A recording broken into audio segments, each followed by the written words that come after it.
que ha sido injusta la forma en que un sector de la opinión pública ha reaccionado ante las declaraciones de Pavel. Sumamente injusto.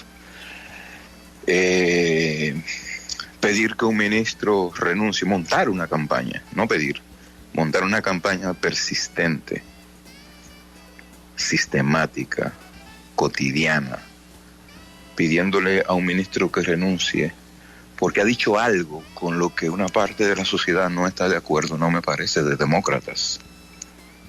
No me parece de demócratas.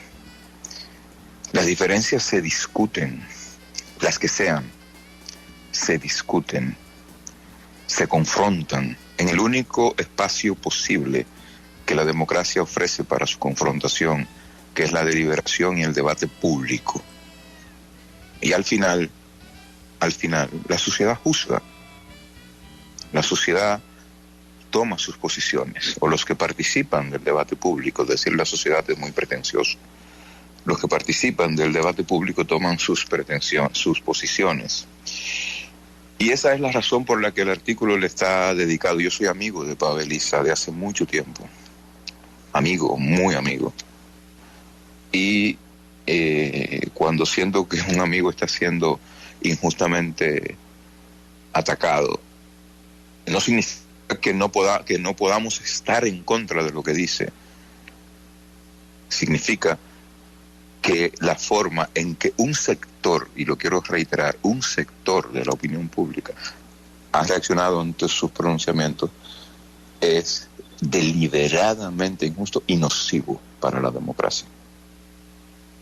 Injusto. Mira, sin lugar a dudas tiene que mencionarse el nombre del ministro, pero hay algo, porque también el planteamiento constitucional que usted hace es muy importante, pero hay algo que sí merece el comentario, Cristóbal, con el conocimiento y el cariño, el afecto que le tenemos a Pavel. Primero, y le puedo mandar el texto, dice, ¿dónde han solicitado eso? Parece que es en las redes, porfa. Entonces ponen una carita de, las redes, ¿verdad? Pero en segundo lugar, Pavel no discutió el concepto con las personas a quien él imputó racismo, anti-haitianismo. Fue a propósito de una marcha que se hizo hace unas semanas. Él dijo que todo el que estaba ahí era racista, anti-haitiano, y que tenía él no dijo que todo el que estaba ahí era racista. Yo vi lo que escribió. Había gente esgrimiendo consignas racistas en esa manifestación, yo las vi. Entonces, eso es un hecho. ¿Toda la gente que estaba ahí era racista? Por supuesto que no. La mayoría de la gente que estaba ahí estaba porque cree que hay que poner un pare, que hay que buscar una solución al problema migratorio, pero había manifestaciones expresas, escritas con pancartas de racismo en la manifestación. Entonces, decir eso no es decir una mentira. Decir eso es dar constancia de un hecho. Y él no hizo una generalización. No la hizo. Entonces, dicho eso, el tema patriotismo constitucional es una columna que yo escribí por años, hace ya muchos años. La empecé a escribir en el extinto periódico que era semanario, que se llamaba Clave. Tras la desaparición de Clave semanal, la retomé en el periódico Hoy, donde la mantuve también por varios años. Y cuando mudé de espacio al periódico Hoy, quise explicar en el primer número de mis aportes al periódico, de mis artículos al periódico, cuál era el sentido del patriotismo constitucional. Es una noción que se ha venido debatiendo mucho en las ciencias sociales, sobre todo en el contexto de la Europa Central y de Alemania, desde el año 1979. No es una cuestión nueva. Es decir, es una cuestión que lleva más de 43 años en la discusión pública en torno a la que se han elaborado una cantidad ingente de tesis doctorales de trabajo de investigación desde el ámbito de la sociología, del derecho, y se debe a un politólogo alemán, ¿cómo se llamaba? Dalf Schremberger, creo, que analizaba en ese momento la perspectiva de la democracia de la República Federal Alemana tras 30 años de haber concluido la Segunda Guerra Mundial y de haberse aprobado en la ciudad de Bonn la constitución que permitió a los alemanes sortear la transición de la posguerra, y que luego fue retomada por el que es tal vez, y a mi juicio, el más importante filósofo vivo con que cuenta la humanidad, que es Jürgen Habermas. ¿Qué es lo que postula Habermas? Básicamente, que en una sociedad, o que en sociedades donde se ha hecho tan presente el multiculturalismo, en sociedades en gran medida postconfesionales, es decir,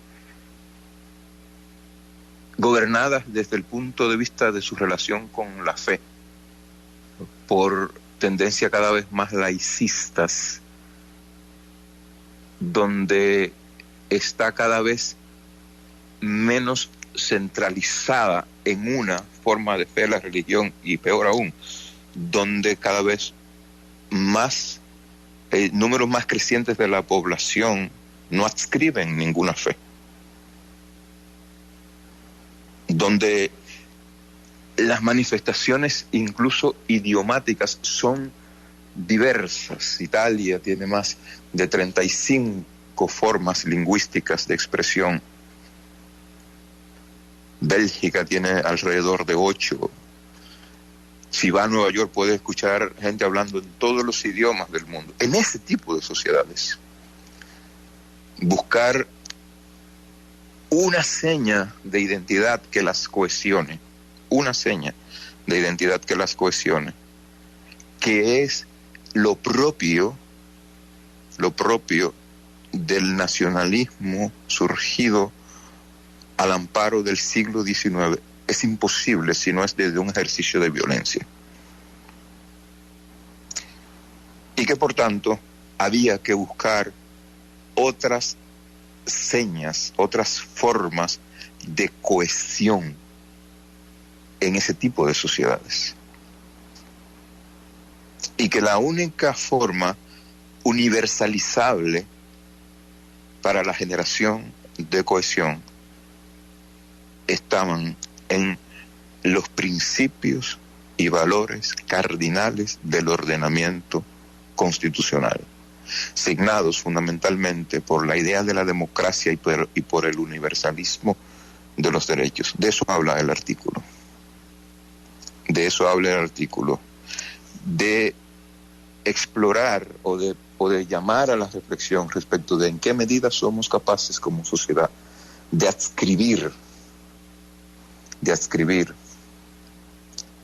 y de practicar ideas como la de que todos somos iguales ante la ley, como la de que todos merecemos idéntico tratamiento y respeto, idéntica protección y respeto. Ideas como la de que no puede haber condena sin juicio previo y de que no puede haber condena sin pruebas. Es decir, no habla de otra cosa. Habla de lealtad a la Constitución como la única forma posible de generar cohesión social y política en sociedades cada vez más fragmentadas en todos los demás aspectos de su existencia. Cuando habla de Constitución y de símbolo, de respeto, es evidente, Cristóbal Rodríguez Gómez, que tenemos que hablar de pertenencia a un espacio, aunque suene algo tan del pasado. Usted habla de la patria entendida en los términos legados por la tradición.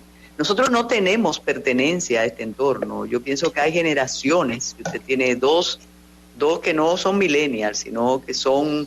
No sabemos. Exacto.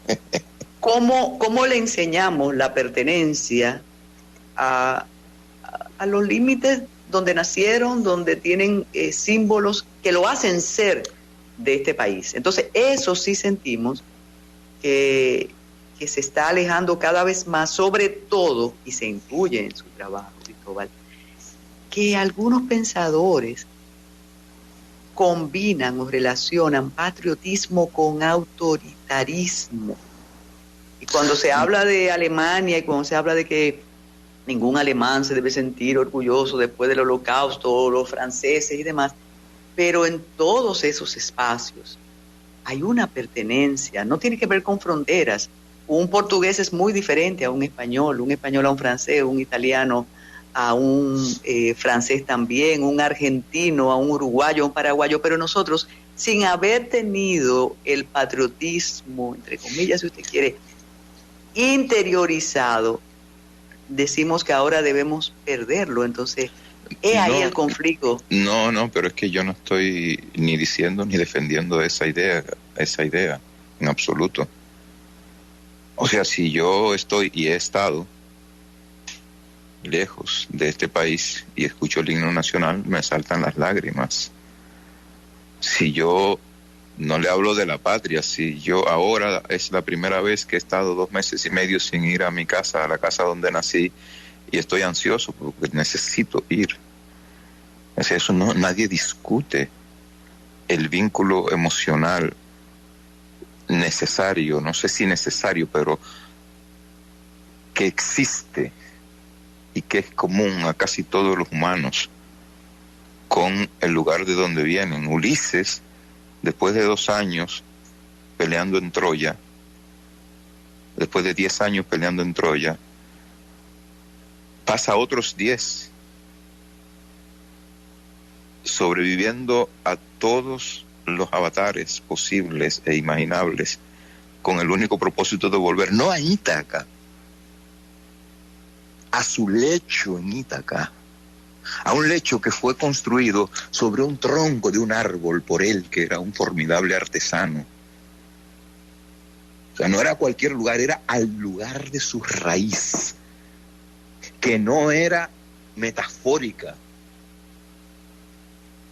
Su lugar estaba empotrado en un árbol de unas gigantescas raíces. Todos tenemos nuestras raíces. Y todos sentimos vinculación por nuestras raíces. Sin lugar a dudas, eso no se discute en el artículo. Lo que sí se discute es que en el siglo XIX se conformó una categoría política que se llama nacionalismo, que tiene todo un andamiaje teórico, que postula, entre otras cosas, que hay una cultura, un idioma, una religión, no una fuente de procedencia material, no. Una cultura, un idioma, que son y deben ser la base de la cohesión social. Y eso es lo que está en cuestionamiento hoy, no lo otro. Y de eso es de lo que yo hablo, no de lo otro. Es decir, más del 25% de la población dominicana no tiene ninguna adscripción a ninguna religión. ¿Qué hacemos con la gente que no comulga, que no comparte esa forma de identidad, o que comparte otras formas de identidad religiosa? No las podemos excluir.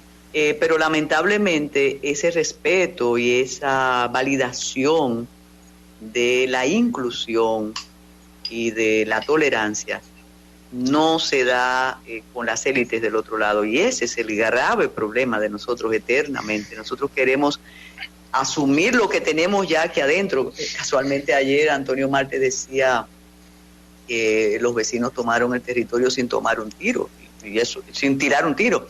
Entonces, ¿por qué mal juzgarnos si nosotros hemos tenido realmente una apertura hacia los vecinos